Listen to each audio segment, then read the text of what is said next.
One Story, 33, Juges de 9 à 21, Abimelech, Jephthé, Samson, Lévite. Nous devons savoir exactement ce que Dieu veut dire à travers la Bible. Dieu a révélé sa puissance à travers l'événement de la traversée de la mer Rouge dans la guerre de l'Exode, et il a montré qu'il peut tout faire dans le désert, avant la traversée du Jourdain, lors de la traversée du Jourdain, et pendant la guerre contre les Cananéens. Le soleil s'est arrêté à la demande de Josué, il a sauvé les Israélites par l'intermédiaire du juge Barak et a agi à travers tous les éléments de la nature.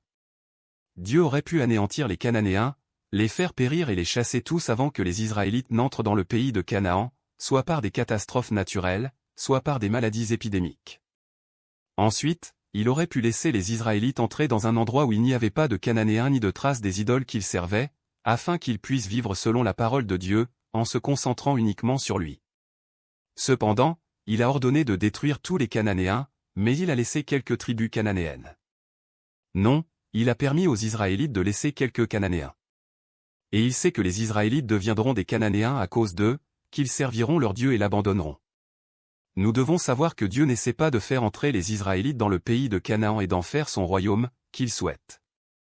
La Bible révèle plutôt la réalité de ceux qui ont abandonné le Dieu qui leur a donné la victoire depuis l'Égypte jusqu'à la guerre contre les Cananéens, en passant par le désert, et qui sont rapidement devenus des Cananéens et ont servi les dieux de Canaan.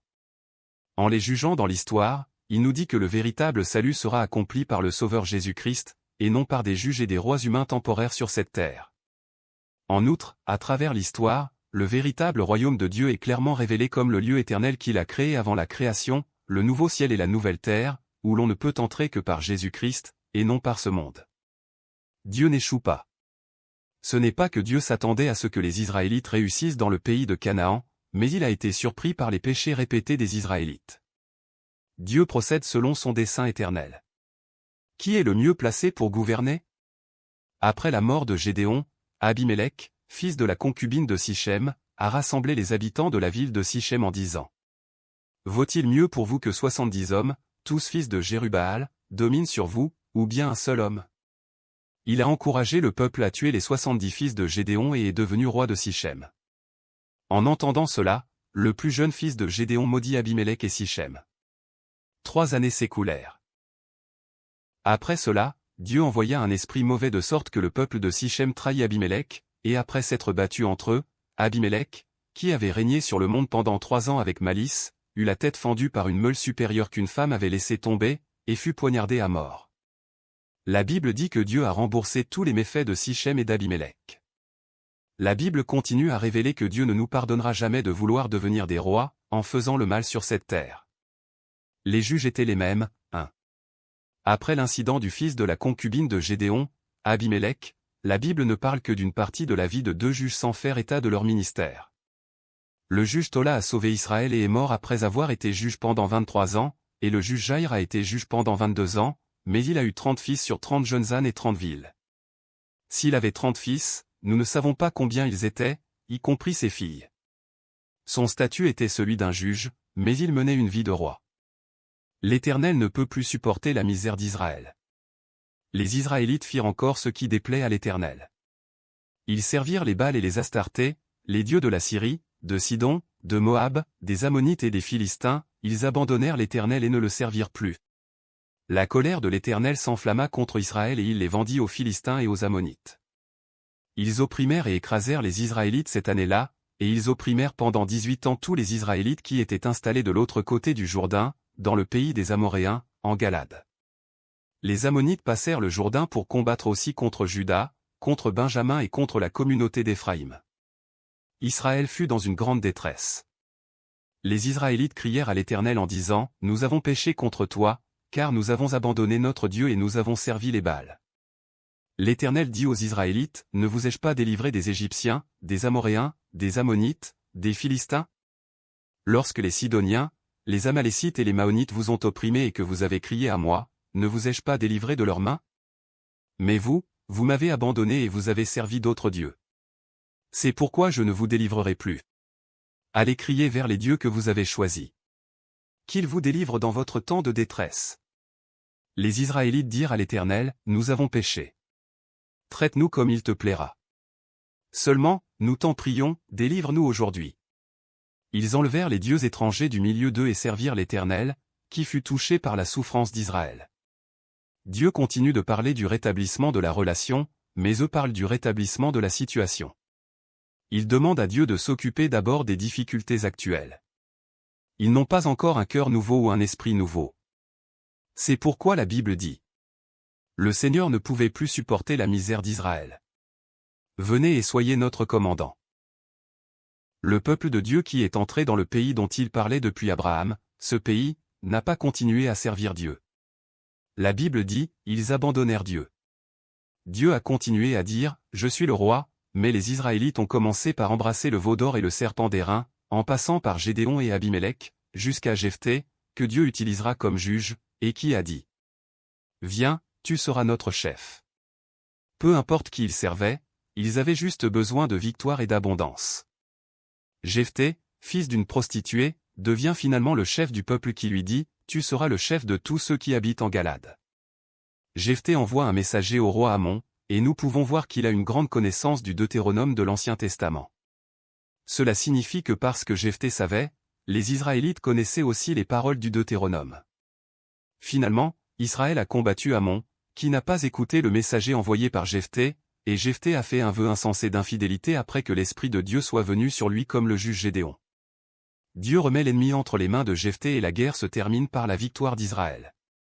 Jephthé doit tuer sa fille selon ses vœux insensés, et comme au temps de Gédéon, s'il y a un conflit avec les Éphraïmites, Gédéon le traite avec douceur, alors que Jephthé se bat avec Éphraïm et tue 42 000 Éphraïmites. Et après avoir passé 6 ans en tant que juge, Jephthé est mort. À travers les événements historiques, la Bible ne cesse de répéter que les juges ne sont pas les personnages principaux.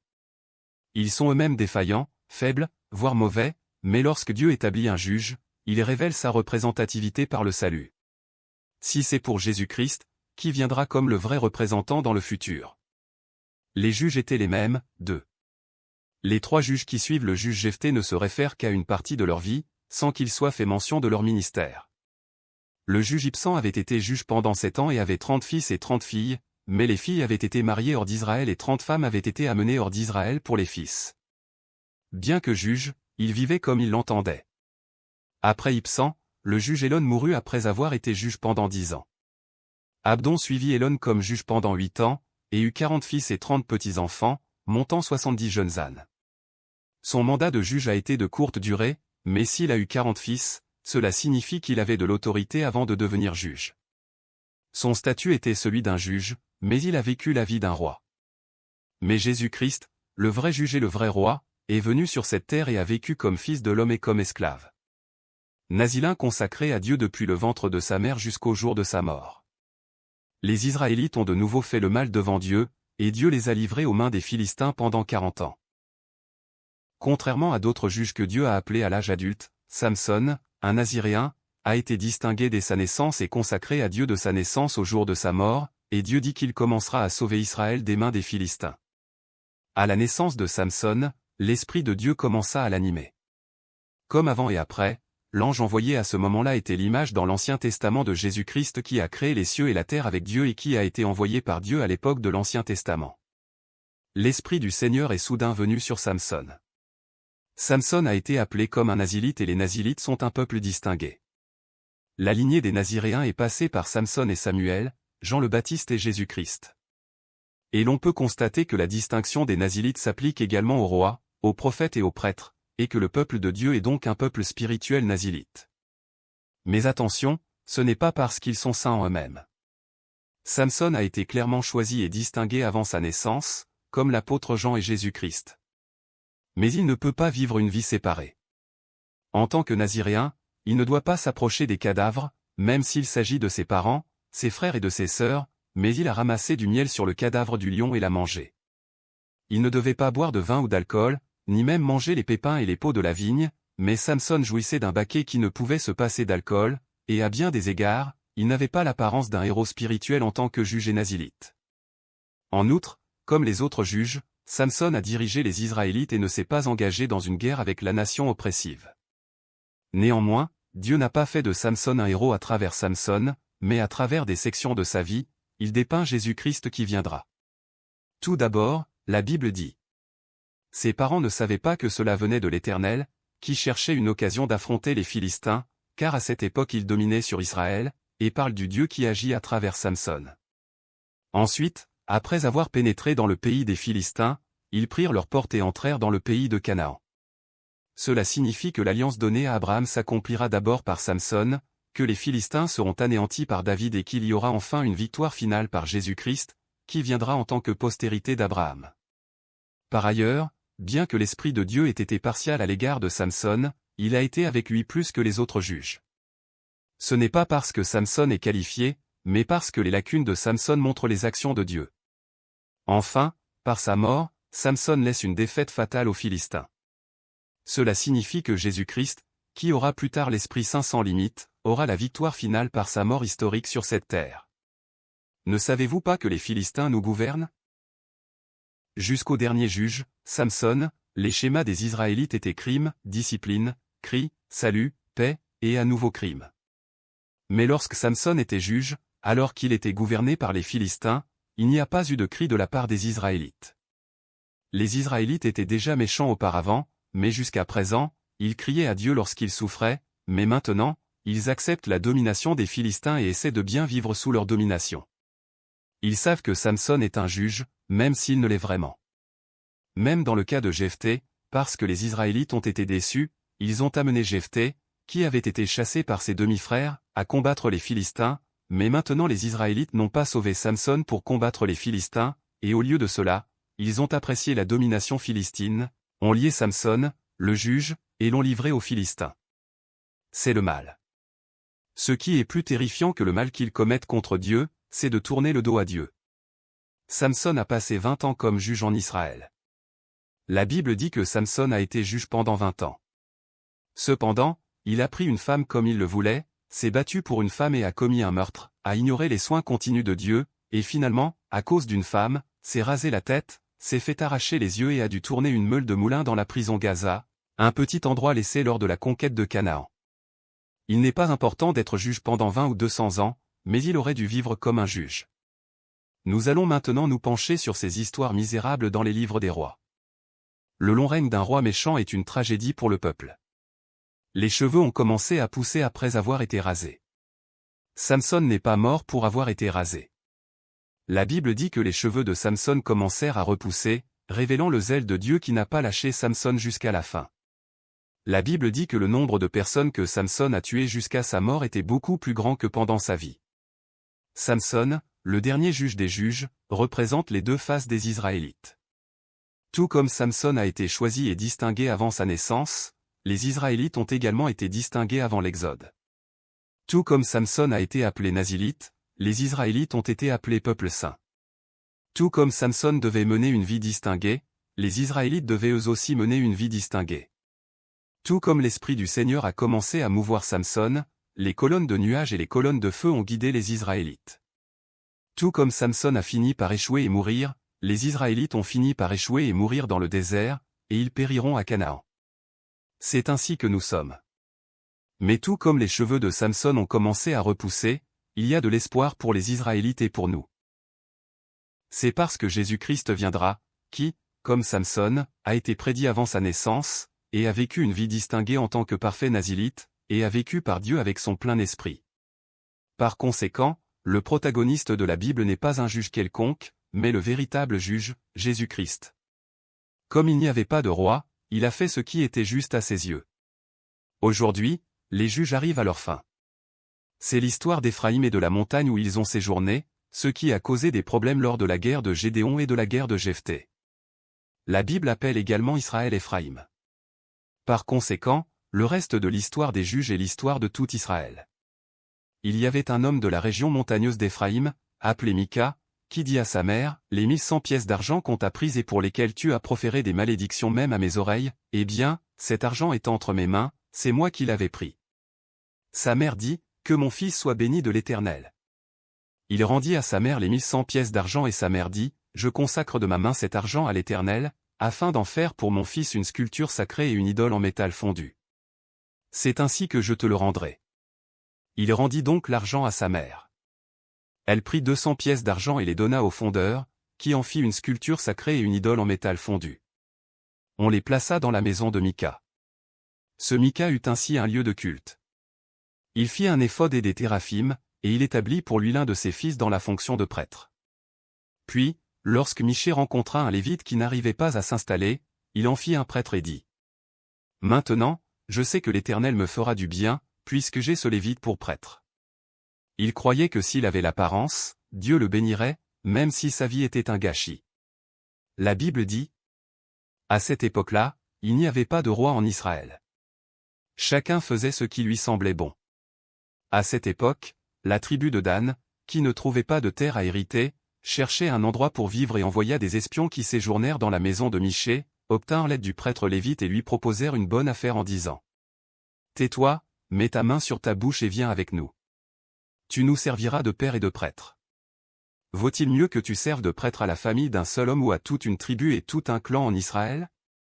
Le Lévite, qui était déjà heureux, fut satisfait et prit les fautes de Michée, les dieux de sa maison et les idoles sculptées, qui n'étaient pas les siens, et suivit la tribu de Dan. Un Lévite sans mission voit quelque chose de mieux et abandonne l'ancien pour suivre ce qui semble meilleur. Ce Lévite était un côté d'Israël. La Bible dit : à cette époque-là, il n'y avait pas de roi en Israël. C'est à nouveau l'histoire de la colline d'Éphraïm. Cette fois, il y a un Lévite qui a une concubine, mais la concubine couche avec un autre homme et ne revient pas dans la maison de son père. Alors le Lévite va la chercher, reste quelques jours dans la belle famille, et enfin, sur le chemin du retour avec la concubine, il s'installe chez un vieillard dans la région de Gibéa de la tribu de Benjamin. Alors qu'il mangeait, buvait et était heureux, les méchants de la ville frappèrent à la porte et demandèrent au vieillard de faire sortir l'homme. C'était pour avoir des relations sexuelles avec lui. Comme le vieillard savait qu'il s'agissait d'une affaire méchante et vague, il leur dit de faire ce qu'il voulait à sa fille vierge et à la concubine du Lévite. Cette scène rappelle celle de Sodome où vivait Lot. Finalement, les méchants humilièrent la concubine du Lévite pendant la nuit, la relâchèrent à l'aube et la concubine fut retrouvée morte. Le Lévite emporta le corps dans sa maison, le découpa et en envoya 12 morceaux dans tout Israël. La Bible dit : à l'époque où il n'y avait pas de roi en Israël. Finalement, la guerre commence entre les 400 000 guerriers israéliens alliés et les 26 000 de la tribu de Benjamin alliés à 700 habitants de Gibéa. Les forces israélites demandent à Dieu : qui de nous montrera le premier pour combattre les Benjaminites ? L'Éternel répondit. Et Dieu dit : c'est Juda qui montera le premier, mais lors de la première guerre, les Israélites ont perdu et 22 000 personnes sont mortes. Alors, il s'adresse à nouveau à Dieu et lui demande : allons-nous remonter pour combattre les Benjamites, nos compatriotes israélites ? Dois-je m'avancer encore pour combattre les descendants de mon frère Benjamin ? L'Éternel répondit. Et Dieu a de nouveau dit : montez contre lui. Mais les Israélites ont perdu la deuxième guerre et 18 000 personnes sont mortes. Dieu utilise la tribu de Benjamin, qui a fait le mal, pour punir Israël, qui n'est pas différent d'elle. Après 2 défaites, les Israélites offrent des holocaustes et des sacrifices de paix et demandent à nouveau à Dieu, et à cette époque, c'est le petit-fils d'Aaron, Phiné, qui s'occupe de l'arche de l'alliance de Dieu. Le fait que la tribu de Dan n'ait pas encore reçu l'héritage et que Phiné soit le prêtre montre que c'était peu de temps avant la mort de Josué. Les Israélites ont rapidement abandonné Dieu, le roi, et ont commencé à vivre selon leur volonté. À la 3. Montez, car demain je les livrerai entre vos mains. Et lors de la 3e bataille, la tribu de Benjamin fut presque anéantie. La tribu de Benjamin a été utilisée pour punir Israël pendant un certain temps, mais elle a également été punie parce qu'elle avait fait le mal. C'est la loi de l'équité. À la fin de la guerre entre les Israélites et les tribus de Benjamin avec les Gabaons, les Israélites ont juré de ne pas donner leurs filles aux Benjaminites. Puis, pleurant à chaudes larmes, disant qu'une des tribus d'Israël va disparaître, ils offrent des holocaustes et des sacrifices de paix. En conséquence, ils obtiennent de Jabé-Galad 400 jeunes vierges qui n'ont jamais couché avec un homme comme mesure préparatoire, et s'emparent des femmes venues danser à Silo pour en faire les épouses des hommes restants de la tribu de Benjamin.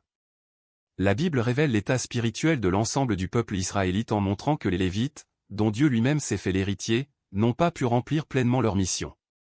Finalement, le livre des Juges se termine par une phrase répétitive : en ce temps-là, Israël n'avait pas de roi, chacun faisait ce qu'il voulait. À travers le livre de Josué, nous avons vu que pour que le peuple de Dieu vive en tant que son peuple sur sa terre, il devait considérer sa parole comme la vie, obéir, ne pas pécher, prier, et avancer dans la foi, en s'appuyant sur la parole de Dieu. Cependant, la première génération et la deuxième génération qui sont entrées dans le pays de Canaan par l'intermédiaire des juges ont vécu à l'opposé de ce que Dieu a ordonné par l'intermédiaire de Josué. Mais ce n'est pas l'échec de Dieu. Le but de Dieu est de sauver son peuple par Jésus-Christ, et non de faire du pays de Canaan un pays de bénédiction et un pays où coule le lait et le miel grâce à leurs efforts et à leur dévouement pour dominer le monde et leur permettre de vivre comme des rois. Maintenant, l'histoire du zèle et de l'amour de Dieu qui répond aux besoins et aux demandes désespérées de Jésus-Christ qui deviennent de plus en plus évidents se poursuit.